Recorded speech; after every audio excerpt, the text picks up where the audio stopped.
चक्रवृद्धि ब्याज की शक्ति विश्व का एक अजूबा है।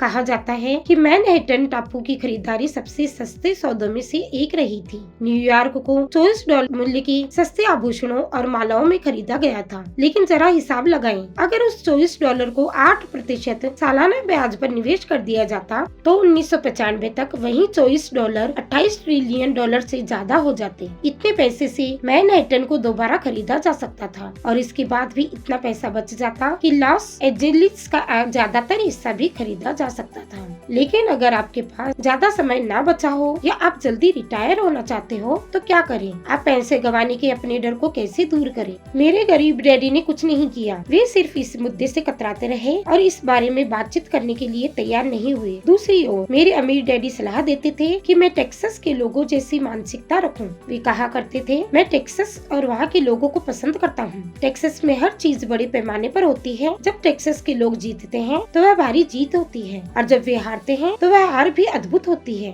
मैंने पूछा, वे हारना पसंद करते हैं? अमीर डैडी ने कहा, मेरे कहने का मतलब यह नहीं है। कोई भी हारना पसंद नहीं करता। मुझे एक खुश पराजित व्यक्ति दिखा दो और मैं तुम्हें जीवन भर पराजित होने वाला इंसान दिखा दूंगा। मैं तो जोखिम, पुरस्कार और असफलता के बारे में टेक्सास के लोगों के नजरिए की बात कर रहा हूँ। वे इसी तरीके से जीवन जीते हैं। वे इसे बड़ी पैमाने पर जीते हैं। यहाँ आसपास के ज्यादातर लोगों की तरह नहीं, जो पैसे के मामले में कॉकरोच की तरह जीते हैं, जो कि किसी रोशनी चमकने के विचार पर ही घबरा जाते हैं और जब किराने वाला चिल्लर में चवन्नी कम कर देता है तो रोने धोने लगते हैं। अमीर डैडी ने आगे कहा, मुझे जो सबसे ज्यादा पसंद है वह टेक्सास का नजरिया। जब वे जीतते हैं तो उन्हें गर्व होता है और जब वे हारते हैं तो वे डींगे हाँकते हैं। टेक्सास में एक कहावत है, अगर तुम दिवालिया होने वाले हो तो बड़े पैमाने पर हो। इसीलिए अगर कोई एक डुप्लीकेट की वजह से छोटे पैमाने पर दिवालिया होता है तो वह उसे स्वीकार नहीं करना चाहता। वे लगातार माइक और मुझे बताते थे कि वित्तीय असफलता का सबसे बड़ा कारण यह है कि ज्यादातर लोग इस खेल को बहुत ही सुरक्षात्मक अंदाज में खेलते हैं। उनके शब्द थे, लोग हारने से इतना घबराते हैं कि वे हार जाते हैं। महान NFL क्वार्टरबैक ब्रेन टॉक्टेन ने इसी बात को दूसरी तरह कहा जाता है, जीतने का मतलब है हारने से नहीं डरना।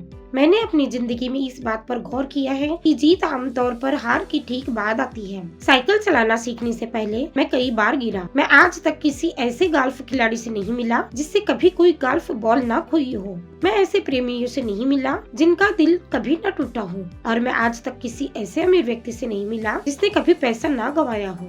तो ज्यादातर लोग वित्तीय दृष्टि से इसलिए नहीं जीत पाते क्योंकि पैसे गंवाने का दर्द अमीर बनने की खुशी से कहीं ज्यादा होता है। टेक्सास में एक और कहावत है, हर व्यक्ति स्वर्ग तो जाना चाहता है लेकिन मरना कोई नहीं चाहता। ज्यादातर लोग अमीर बनने के सपने तो देखते हैं लेकिन वे पैसे गंवाने को लेकर दहशत में रहते हैं, इसीलिए वे कभी स्वर्ग नहीं पहुंच पाते। अमीर डैडी माइक और मुझे अपनी टेक्सास यात्राओं की कहानियां सुनाते थे। अगर तुम सचमुच यह नजरिया सीखना चाहते हो कि जोखिम, हार और असफलता को कैसे संभाला जाता है तो सैन एंटोनियो जाकर एलिमो की यात्रा कर लो। एलिमो उन बहादुर लोगों की महान गाथा है जिन्होंने लड़ने का विकल्प चुना। हालांकि वे जानते थे कि सफलता की कोई उम्मीद नहीं है, उन्होंने समर्पण करने के बजाय मरने का विकल्प चुना। यह पढ़ने के काबिल एक प्रेरक कहानी है। बहरहाल यह एक दुखद सैन्य पराजय है। वह अंततः हार गए, लेकिन टेक्सास के लोग असफलता का सामना कैसे करते हैं वे अब भी चिल्लाते हैं। एलिमो को याद रखो, माइक और मैंने यह कहानी बहुत बार सुनी थी। जब वे कोई बड़ा सौदा करने वाले होते थे और घबरा रहे होते थे तब वे हमेशा यही कहानी सुनाते थे। जब वे निवेश को अच्छी तरह जांच परख लेते थे और निवेश करने या छोड़ने का समय आ जाता था तब वे हमें यही कहानी सुनाते थे। जब भी वे कोई गलती करने या पैसे गंवाने से घबराते थे तो हर बार वे हमें यही कहानी सुनाते थे। इससे उन्हें शक्ति मिलती थी क्योंकि यह कहानी उन्हें याद दिलाती थी कि वे हमेशा आर्थिक घाटे को आर्थिक विजय में बदल सकते हैं। अमीर डैडी जानते थे कि असफलता उन्हें पहले से ज्यादा मजबूत और चतुर बनाएगी। ऐसा नहीं है कि वे हारना चाहते थे, वे तो बस जानते थे कि वे कौन थे और वे पराजय का कैसे सामना करेंगे। वे उस पराजय को विजय में बदल लेंगे। इसी वजह से विजेता हुए और दूसरे पराजित। इससे उन्हें सीमा लांघने का साहस मिला जबकि बाकी पीछे हट गए। इसलिए मैं टेक्सास के लोगों को इतना ज्यादा पसंद करता हूँ। वे कहते थे उन्होंने एक भारी असफलता को लेकर उसे प्रेरणा में बदल दिया, साथ ही एक पर्यटन स्थल में भी जिसे करोड़ों डॉलर की आमदनी होती है। लेकिन आज तक उनके जो शब्द मेरे लिए सबसे ज्यादा अर्थपूर्ण हैं, वे शायद ये हैं, टेक्सास के लोग अपनी असफलताओं को दफनाते नहीं हैं, वे उनसे प्रेरित होते हैं। वे अपनी असफलताओं को प्रेरक नारों में बदल देते हैं। असफलता टेक्सास के लोगों को विजेता बनने के लिए प्रेरित करती है, लेकिन यह फार्मूला सिर्फ टेक्सास के लोगों का ही फार्मूला नहीं है, यह तो सभी जीतने वालों का फार्मूला है। मैं कह चुका हूँ, अपनी साइकिल से बार बार गिरना उसे चलाना सीखने का हिस्सा था। मुझे याद है कि गिरने के बाद मेरा साइकिल चलाना सीखने का निश्चय कम नहीं ज्यादा बढ़ गया था। मैंने यह भी कहा है कि मैं कभी किसी ऐसे गोल्फ खिलाड़ी से नहीं मिला जिसने कभी बॉल न खोई हो। शीर्ष पेशेवर गोल्फ खिलाड़ी जब बॉल खो देते हैं या टूर्नामेंट हार जाते हैं, तो इससे उन्हें बेहतर बनने, ज्यादा कड़ा अभ्यास करने, अधिक अध्ययन करने की प्रेरणा मिलती है। इसी से वे ज्यादा बेहतर बनते हैं। जो अंदर से विजेता होते हैं, हार उन्हें प्रेरित करती है। जो अंदर से पराजित होते हैं, वे हारने के बाद हिम्मत छोड़ देते हैं।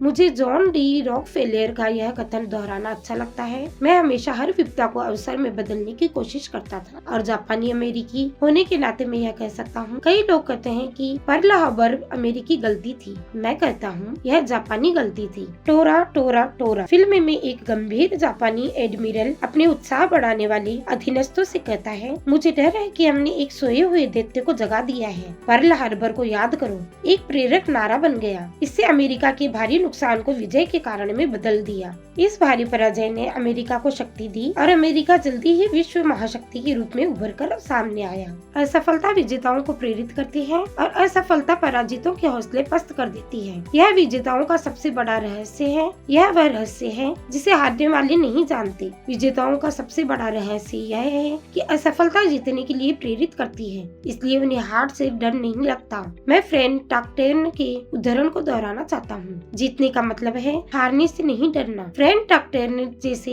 लोग हारने से नहीं डरते, क्योंकि वे जानते हैं कि वे कौन हैं। वे हारने से नफरत करते हैं, इसलिए वे जानते हैं कि हारने से उन्हें बेहतर बनने की प्रेरणा मिलेगी। हारने से नफरत करने और हारने से डरने के बीच एक बड़ा फर्क होता है।